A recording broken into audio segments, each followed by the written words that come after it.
Trading বার্তায় আপনাদের সকলকে স্বাগত জানিয়ে আজকে আপনাদের সঙ্গে ডিসকাস করব ট্রেডিং জার্নাল নিয়ে। আর এই ট্রেডিং জার্নাল কিন্তু একজন ট্রেডারের জন্য ভীষণভাবে গুরুত্বপূর্ণ, কারণ আমরা যদি আমাদের নিজেদের ভুল থেকে কিছু শিখতে চাই বা আমরা কি ভুল করছি কি ঠিক করছি সেটা যদি আমরা ট্র্যাক করতে চাই, তার জন্য কিন্তু ট্রেডিং জার্নাল মেনটেন করা খুবই জরুরি। আর ট্রেডিং জার্নাল বলতে আমরা কখন ট্রেড করছি, কি লজিক বেসিসে ট্রেড করছি, সেটা ভুল করছি না ঠিক করছি, সমস্ত কিছুকে একটা রিটেন ফরম্যাটে রেখে দেওয়াটাকেই আমরা ট্রেডিং জার্নাল বলছি। এবং সেটাকে বেস্ট ওয়েতে কিভাবে আমরা মেনটেন করব বা কি কি আমাদের ট্রেডিং জার্নালে রাখবো সেইগুলো নিয়ে আজকে আমরা ডিটেলসে আলোচনা করব। তার আগে ছোট্ট করে নিফটি এবং ব্যাংক নিফটির অ্যানালিসিস করে নেব। মার্কেট ভালোই বুলিশ চলছে, তবে আমরা ফিব রিট্রেসমেন্ট টুল ইউজ করে দেখব যে আগামী দিনে কি হতে পারে। এখন আপনারা দেখছেন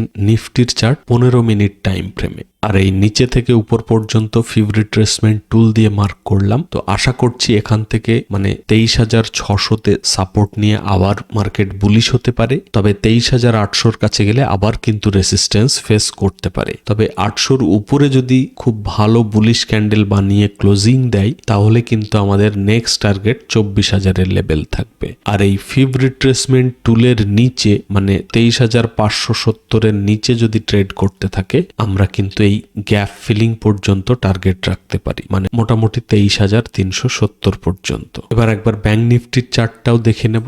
ব্যাংক নিফটিতে 15 মিনিটের চার্টে কিন্তু একটা ছোট্ট এম প্যাটার্নের মতো বানিয়েছে এবং ব্রেকডাউন করার চেষ্টা করছে। তবে এই যে গ্যাপটা আছে তার নিচে ক্লোজিং বেসিসে আমরা ডাউন সাইডের এন্ট্রি করতে পারি, তবে ডিপেন্ড করবে কালকে মার্কেট কোথায় ওপেন হচ্ছে। এবং এটাতেও আমরা ফিব রিট্রেসমেন্ট টুল ইউজ করে এর রিট্রেসমেন্ট লেভেলটা বের করতে পারি। এই নিচে থেকে লাস্ট সুইং এর নিচে থেকে এই হাই পর্যন্ত ব্রেক করলে এই গ্যাপ ফিলিংটাই টার্গেট থাকবে। এর থেকে নিচে যদি আবার ডাউনফল শুরু হয়, তাহলে কিন্তু আমরা এর যে লো সেখান থেকে ফিব রিট্রেসমেন্ট টুল ইউজ করে একদম হাই পর্যন্ত মার্ক করব এবং আমাদের টার্গেট বেরিয়ে আসবে এই 49,700-র কাছাকাছি। তবে যদি এই 50,500-র উপরে খুব ভালো বুলিশ ক্যান্ডেল বানাই, তাহলে কিন্তু আমাদের এখান থেকে খুব ভালো আপ মুভ আসার একটা হাই চান্স। মোটামুটি ধরে নিন 50,950 পর্যন্ত। তো আপাতত এই প্ল্যান রেখেই আমরা ইন্টারডের জন্য প্রিপারেশন নেব। এবার চলে যাব আজকের মেন টপিকে। আর আমার তরফ থেকে সকলকে রিকোয়েস্ট থাকবে, প্রত্যেকে কিন্তু আপনারা ট্রেডিং জার্নাল মেনটেন করবেন। কিচ্ছু না, একটা পাতি যে নর্মাল খাতা পেন নিয়ে আপনি সারাদিনে কি ট্রেডিং করছেন সেটার একটা নোট বানাবেন। চেষ্টা করবেন একটু বড় সাইজের খাতা নিতে, যাতে আপনার প্রত্যেকটা ট্রেডের এগেনস্টে কি নোটস বা ওভারঅল দিনের শেষে নোটস সমস্ত কিছু যেন আপনার লিখতে কোনো অসুবিধা না হয়। তো যখন আমরা ট্রেডিং করব, তখন কোন কোন পয়েন্টগুলো আমরা অবশ্যই আমাদের ট্রেডিং জার্নালে লিখব, সেগুলোর আমি একটা এখানে লিস্ট বানিয়েছি। তবে এমন নয় আপনাদেরকে প্রত্যেকটা পয়েন্টই একদম ডিফারেন্ট ভাবে লিখতে হবে, তেমন নয়। আমি পয়েন্টগুলো আপনাদের সঙ্গে ডিসকাস করব, বাট আপনারা নিজেদের মতো করে খাতাতে লিখবেন। মেবি হতে পারে আপনারা প্রফিট লসটা লিখলেন, স্ক্রিপ্ট নেম লিখলেন বা কোয়ান্টিটিটা লিখলেন, তারপরে একটা নোটসের জায়গা রাখলেন, সেখানে বাকি পয়েন্টগুলো যেগুলো আমি এখন ডিসকাস করব বা এই লিস্টে যেগুলো আছে সেই সমস্তগুলো ওখানে লিখলেন। এরকমও করতে পারেন। মোটামুটি 3টে ভাগে আমি ভাগ করেছি আপনার ট্রেডিং জার্নালের কন্টেন্টটা কি হবে বা পয়েন্টগুলো কি হবে সেটা নিয়ে। যেমন সবার প্রথমে হেডারে একদম টপে কি কি লিখবেন। প্রথমে ডেট দেবেন যে আপনি কত তারিখে ট্রেডটা করছেন। প্রত্যেক দিন ট্রেডিং এ বসার আগেই ডেট দিয়ে আপনি ট্রেডিং জার্নাল শুরু করবেন। আর কি রাখবেন, মার্কেট ট্রেন্ড কি সেটা আপনি লিখবেন। কারণ অনেক সময় আমরা হয় মার্কেট পজিটিভ সেন্টিমেন্ট, বাট আমরা রিভার্স ট্রেড করি যে সেখানে একটা রেসিস্টেন্স জোন আছে, তো সেই জন্য আমরা ডাউন সাইডে যে মুভমেন্টটা কিছুক্ষণ পরে আসতে পারে সেই এক্সপেকটেশন রেখে আমরা ট্রেন্ডের এগেনস্টে গিয়ে অনেক সময় ট্রেড নিয়ে থাকি। তো সেই জন্য মার্কেটের কি ট্রেন্ড চলছে সেইটা কিন্তু লেখাটা জরুরি। কিভাবে বুঝবেন নিফটি, ব্যাংক নিফটি বা ওভারঅল যে সেন্টিমেন্ট সেটা পজিটিভ না নেগেটিভ, সেটা আপনি মার্কেট ট্রেন্ড বলে একটা পয়েন্ট লিখে রাখতে পারেন। সেই সঙ্গে গ্লোবাল মার্কেটের কি ট্রেন্ড চলছে সেটাও লিখতে পারেন, যেমন ডাও জোন পজিটিভ না নেগেটিভ। ইভেন আপনি লিখতে পারেন মার্কেট আজকে গ্যাপ আপ হয়েছে নাকি গ্যাপ ডাউন হয়েছে, সেটাও একটা পয়েন্ট করে লিখতে পারেন। থার্ড পয়েন্টে কি লিখবেন, সেক্টর পারফরমেন্স, সমস্ত সমস্ত সেক্টরগুলো পজিটিভ আছে নাকি নেগেটিভ। কোনো কোনো সময় দেখবেন যে একটা দুটো হয়তো নেগেটিভ চলছে, বাকিগুলো কিন্তু পজিটিভ আছে। তো আলটিমেটলি আপনি সেই সেক্টর পারফরমেন্স পজিটিভ লিখবেন, মানে ম্যাক্সিমাম যেদিকে থাকবে সেটাই আপনি নোট করবেন। 4th নাম্বারে আপনি লিখবেন আপনার অ্যাভেলেবল ফান্ড কত আছে, মানে ট্রেডিং এর জন্য যে ফান্ডটা, সাপোজ আপনি 2 লাখ দিয়ে ধরুন শুরু করলেন, আপনার প্রফিট হয়ে 2,10,000 হয়ে গেছে, তো তাহলে আপনার অ্যাভেলেবল ফান্ড 2,10,000 লিখবেন। বা লস হয়ে দেখা গেল 1,90,000 হয়ে গেছে, তো 1,90,000 লিখবেন। তো সেরকম অ্যাভেলেবল ফান্ডটা আপনি নোট করবেন। প্রত্যেক দিনের যদি আপনি লিখতে থাকেন তাহলে আপনার ওটা চোখের সামনে থাকবে, আপনার ডিসিশন নিতে সুবিধা হবে যে কত ক্যাপিটালের উপর আপনি ট্রেড করবেন। নেক্সট লিখবেন যে ইভেন্টস বা নিউজ, মানে ধরুন মেজর কোনো নিউজ আছে বা কোনো ইভেন্টস আছে, যেমন ধরুন জাস্ট কয়েকদিন আগে বাজেট গেল, তো সেই রকম কিছু থাকলে সেটা আপনি নোট করে রাখবেন, কারণ অনেক সময় আমাদের মাথা থেকে কিন্তু বেরিয়ে যায়। তো সমস্ত কিছু যেন আপনার চোখের সামনে থাকে, সেই জন্য এইগুলো নোটগুলো রাখা কিন্তু খুব জরুরি। এমন নয় যে আপনাকে খুব ডিটেলসে লিখতে হবে, সেরকম নয়, জাস্ট আপনি একটা একটা করে পয়েন্ট এরকম পরপর কমা দিয়ে বা এরকম স্ল্যাশ দিয়ে লিখতে পারেন, ঠিক আছে। তাহলে হেডার আপনার কমপ্লিট। এছাড়াও যদি আরো কোনো পয়েন্ট আপনার নোট করে রাখা দরকার মনে হয় সেটাও আপনি রাখবেন অবশ্যই। এমন নয় যে এই লিস্ট থেকে এই কটাই রাখতে হবে। ইভেন আমি বলবো এই যে হেডার বানাচ্ছেন এটা আপনি আগের দিনকেই লিখে রাখবেন, তাহলে কি হবে, এই যে নিউজটা বললাম বা কোনো ইভেন্টস বা স্পেশাল কোনো আপনার নোট যদি দরকার হয় সেটা এই হেডারে লিখে রাখতে পারেন। যেমন ধরুন আপনি আগের দিন প্রি ডিসাইডেড থাকলেন যে কোন কোন স্টকগুলো আপনার নজরে রাখতে হবে, সমস্ত কিছু কিন্তু এই হেডারে নোট করে রাখতে পারেন, ঠিক আছে। এবার চলে যাব মেন সেকশনে বা বডি সেকশনে। ফার্স্টেই আপনি দেবেন টাইম, মানে যখন আপনি এন্ট্রি করছেন বা এন্ট্রি করার পরে, এন্ট্রির সময় হয়তো আপনার তাড়াহুড়ো থাকতে পারে, তো এন্ট্রি করার পরে আপনি নোট করবেন যে কটার সময় আপনি এন্ট্রি করেছেন। এটা খুব জরুরি, কারণ দেখবেন সকাল 9:15 আপনি ট্রেড নিলে একরকম মুভমেন্ট থাকবে, 10টার দিকে ট্রেড নিলে একরকম মুভমেন্ট থাকবে। তো টাইমটা লেখা কিন্তু খুব জরুরি। তারপরে লিখবেন বাই বা সেল যেটা করছেন, মানে বাই সাইডে যাচ্ছেন নাকি সেল সাইডে এন্ট্রি করছেন সেইটা আপনি নোট করে রাখবেন। স্ক্রিপ্টে কি লিখবেন, কোন স্টকে আপনি এন্ট্রি করছেন, স্টক হলে সেই স্টকের নাম লিখে রাখবেন, যদি নিফটি বা ব্যাংক নিফটি হয় তাহলে সেটাই লিখে রাখবেন। তারপরে আসবেন কোয়ান্টিটিতে, আপনি লট সাইজ ইউজ করলে লট সাইজেও লিখতে পারেন, বা নর্মাল যে কোয়ান্টিটির আপনি ট্রেড করবেন সেই কোয়ান্টিটি কত নিচ্ছেন সেটা আপনি লিখে রাখবেন। নেক্সট লিখবেন কততে আপনি এন্ট্রি করছেন, মানে এন্ট্রি প্রাইসটা, আপনার স্টপ লস প্রাইস কততে সেটা লিখে রাখবেন, বা লিখে রাখতে পারেন কত পয়েন্টের আপনি স্টপ লস নিচ্ছেন সেটাও রাখতে পারেন। এটা আপনার যেটা বুঝতে সুবিধা হবে সেইটা আপনি লিখে রাখবেন। টার্গেটও সেম ভাবে লিখে রাখবেন। যদি অপশন ট্রেডিং করেন, মানে যখন অপশন ট্রেডিং করবেন স্ট্রাইক প্রাইসটাও লিখবেন। এখানে আরো একটা জিনিস লিখতে পারেন, এটিএম নিচ্ছেন নাকি আইটিএম, এবং তার সঙ্গে লিখবেন যে কত পয়েন্ট আইটিএম বা কত পয়েন্ট ওটিএম সেটাও নোট করবেন। এটাও কিন্তু খুব জরুরি, কারণ আপনি প্রত্যেক দিন দেখা গেল ডিপ আইটিএম নিয়ে ট্রেড করছেন, একদিন হঠাৎ করে আপনার ক্যাপিটাল কম বলে আপনি ওটিএম নিচ্ছেন, দিনের শেষে দেখা গেল প্রিমিয়াম ডিকে করেই আপনার লস হয়ে গেল। তার মানে কি, সেদিন আপনি অন্য কিছু করছেন, আপনি যেভাবে ট্রেডিং করে থাকেন সেদিন কিন্তু অন্যরকম করছেন, অন্যান্য দিনের মতো না করে আপনি ডিফারেন্ট কিছু করছেন। তো সেই কারণে লিখে রাখা দরকার। 9 নম্বর পয়েন্ট আপনি লিখতে পারেন আপনি কি রুলস ফলো করছেন, মানে আপনার যে রুলস বানিয়ে রেখেছেন বা ট্রেডিং যে প্ল্যান করেছেন সেই রুলস কি আপনি ফলো করে ট্রেডটা করলেন নাকি ফলো করেননি, সেটা ইয়েস অর নোতে লিখতে পারেন। আর আপনাদের যদি মনে হয় যে একটা ট্রেডিং রুলস কি হতে পারে সেটার উপরে যদি ভিডিও দরকার মনে হয় তাহলে কমেন্ট করে জানাবেন, আমি একটা রুলসের উপরেও ভিডিও বানিয়ে দেব। এবার চলে আসি 10 নম্বর পয়েন্টে। 10 নম্বর পয়েন্টটা কিন্তু সব থেকে ভাইটাল। প্রত্যেকটা ট্রেডের পরে, যেমন এই পুরো জিনিসটা কিন্তু একটা ট্রেডের এগেনস্টে আপনি একটা লিস্ট করলেন, সেকেন্ড যখন আপনি ট্রেড করবেন সেটা 2 নম্বর হবে। তো এরকম ভাবে, মানে ধরুন এরকম এটা 1 নম্বরে করলেন, এটা 2 নম্বর, এরকম করে করে এই পুরো জিনিসটা 1 নম্বরেও থাকবে 2 নম্বরেও থাকবে। তো প্রত্যেকটা ট্রেডের এগেনস্টে কিন্তু এই 10টা করে পয়েন্ট আপনাকে লিখতে হবে। তো যেটা বলছিলাম 10 নম্বর পয়েন্টটা কি আছে, নোটস, আপনার এন্ট্রির লজিক কি ছিল, এক্সিট কেন করলেন তার কি লজিক ছিল, ট্রেড এন্ট্রি করার পরে আপনি যখন প্রফিট বা লসটা হোল্ড করে আছেন তখন আপনার ইমোশন কি ছিল, মানে আপনি কি ভাবছিলেন? কখনো কি মনে হচ্ছিল যে যা প্রফিট হয়েছে এখানেই এক্সিট করে দিই, মার্কেট এখান থেকে রিভার্স করতে পারে কিনা, বা খুব ভালো মুভমেন্ট আসবে আরো হোল্ড করব কিনা? আপনার যা যা মনে হচ্ছিল সেই ইমোশনটাকে আপনি এখানে লিখবেন উইথ লজিক। মানে ধরুন আপনি বাই সাইডে এন্ট্রি করেছেন কোনো একটা স্টকে, যাচ্ছে কিন্তু আপনার টার্গেট ধরুন এইরকম জায়গায়, বাট দেখা গেল নিফটি ফল করতে শুরু করলো। আপনার তখন মনে হচ্ছে যে আমার স্টকটাও আর মুভমেন্ট দেবে না, 1:1 সাপোজ প্রফিট দিচ্ছে, নিফটি যেহেতু কন্টিনিউ ফল করতে শুরু করেছে, আপনার স্টকেও দেখা গেল ফল করছে, তো আপনি 1:1-এই এক্সিট করতে চান। 1:2 আপনার টার্গেট ছিল, বাট আপনি 1:1-এই এক্সিট করতে চান। তো সেটাই আপনি নোটে কিন্তু লিখবেন, মানে আপনার যা যা মনে হবে সেটা লিখবেন।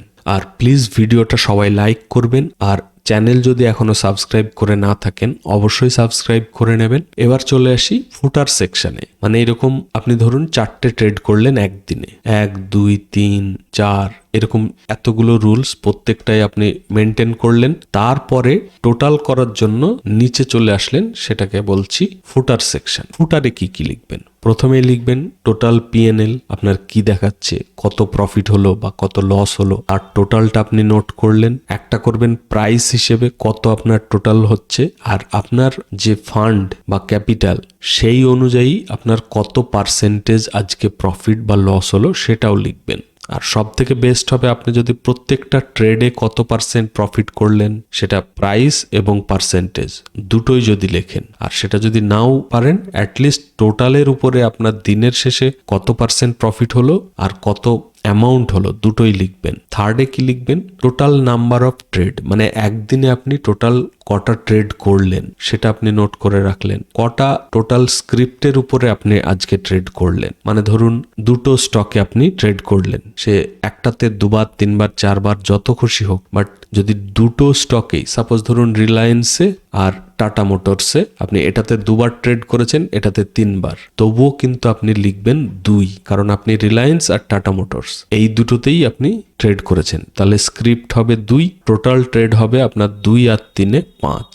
ঠিক আছে, তো এই জিনিসগুলোও কিন্তু আপনার নোট করা খুব জরুরি। 5 নম্বর পয়েন্টে কি থাকবে? টুডেজ মিস্টেক্স, মানে আজকে আপনি কি কি মিস্টেক করেছেন সেটার কিন্তু নোট দরকার। মানে কোন রুলসটা আপনার ব্রেক করলেন, আপনি আর্লি এক্সিট করলেন কিনা, আর্লি এন্ট্রি করে ফেলেছেন কিনা, ভুল করে এন্ট্রি করেছেন কিনা, প্রফিটকে আপনি বেশিক্ষণ হোল্ড করতে পেরেছেন কিনা, সমস্ত যা যা আজকের দিনে মিস্টেক করেছেন সেইগুলো কিন্তু এই লাস্টে নোট করতে হবে। 6 নম্বর পয়েন্টে কি লিখবেন? আপনার যে নিজস্ব স্ট্র্যাটেজি বা স্ট্র্যাটেজি যদি কোনো ইউজ না করে থাকেন, আপনার যে প্ল্যান, মানে কি প্ল্যান করে আপনি প্রত্যেক দিন ট্রেড করেন, সেই প্ল্যানে আজকেও কি করেছেন এবং সেইটা করার পরে আপনার কি সেটা কাজ করেছে, মানে আপনার সেই প্ল্যান কি আপনার সাকসেসফুল হয়েছে সেটা আপনি লিখবেন। যদি সাকসেসফুল হয় সেটাও যদি কোনো কারণ থাকে সেটাও লিখবেন, বা যদি সাকসেস না হয় কেন সাকসেস হলো না সেই কারণটাও লিখতে পারেন।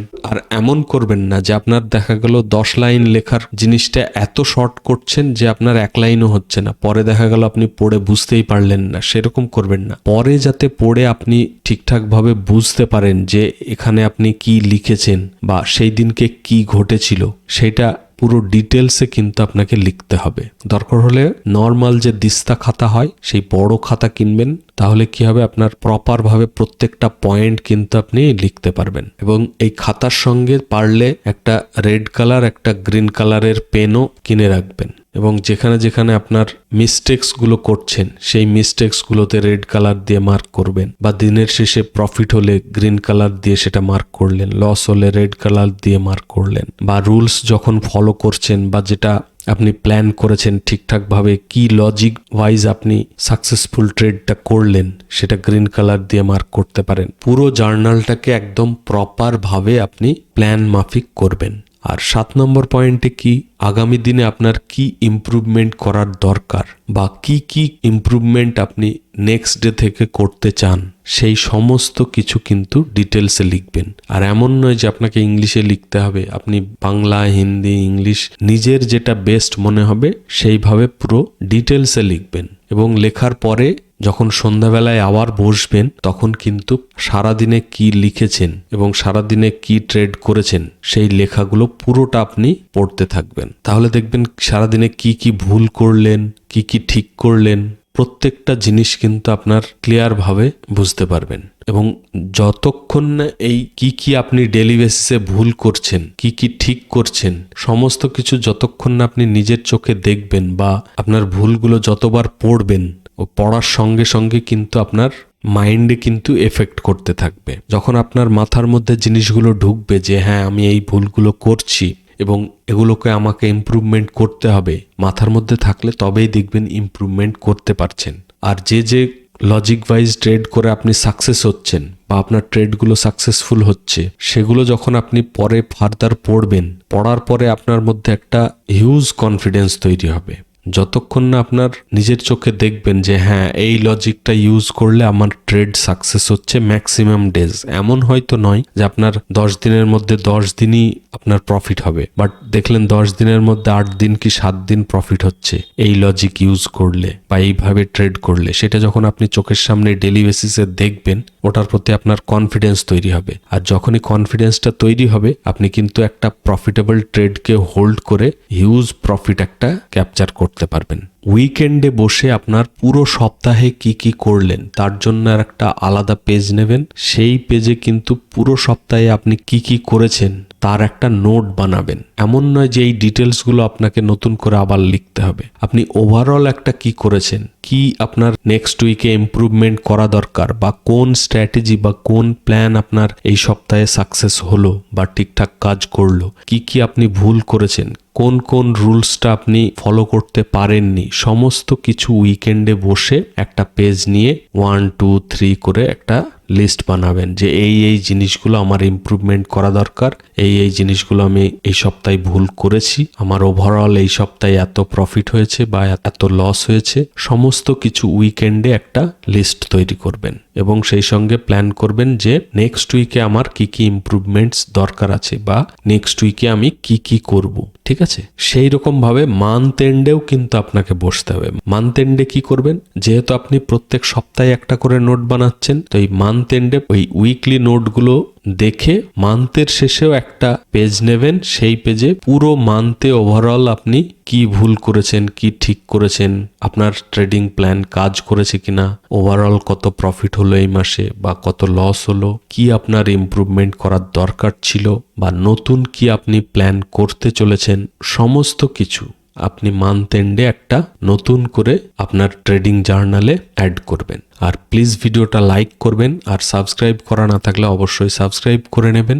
আর আপনাদের ট্রেডিংয়ে গাইড দরকার হলে আমাদের ফ্রি টেলিগ্রাম চ্যানেল ভিডিওর নিচে ডেসক্রিপশনে লিঙ্ক পেয়ে যাবেন, ওখানে ক্লিক করে জয়েন করে নেবেন। প্রত্যেক দিন মর্নিংয়ে লাইভ মার্কেটে আমি অপশন ট্রেডিং এবং ইন্টারডে স্টকের লেভেল প্রোভাইড করে থাকি, তো সবাই প্লিজ জয়েন করে নেবেন। আর সবাইকে আমি রিকোয়েস্ট করব, প্রত্যেকে কিন্তু প্লিজ ট্রেডিং জার্নাল মেনটেন করুন। আপনার ট্রেডিংয়ে কিন্তু একমাত্র আপনিই কিন্তু আপনার ট্রেডিংকে ইমপ্রুভমেন্ট করতে পারবেন, আর সেটার জন্য আপনাকে কিন্তু নিজেকে চিনতে হবে। আর এই নিজেকে চিনতে গেলে ট্রেডিং জার্নাল বানানোটা মাস্ট, না হলে আপনি বুঝতেই পারবেন না যে আপনি কি ভুল করছেন না করছেন। 2 দিন পরেই আপনি ভুলে যাবেন যে গত 2 দিনে আপনি কি করেছিলেন। তো সেই জন্য এই ট্রেডিং জার্নাল মেনটেন করাটা খুবই জরুরি। তো আশা করছি আপনারা সকলে ট্রেডিং জার্নাল মেনটেন করবেন। তবে অনেকের হয়তো মনে হতে পারে যে আমি এন্ট্রি করব না লিখবো। আপনি দরকার হলে আপনার ট্রেড যখন এক্সিট হয়ে যাবে তখনও আপনি লিখতে পারেন। ঠিক আছে, তো আজকের ভিডিওটা এর থেকে বেশি বড় করব না। আশা করছি আপনাদের সকলের ভালো লেগেছে, আর ভালো লাগলে অবশ্যই লাইক করবেন, সাবস্ক্রাইব করা না থাকলে অবশ্যই সাবস্ক্রাইব করবেন। তাহলে এখানে ভিডিওটা শেষ করছি। Thank you, bye by.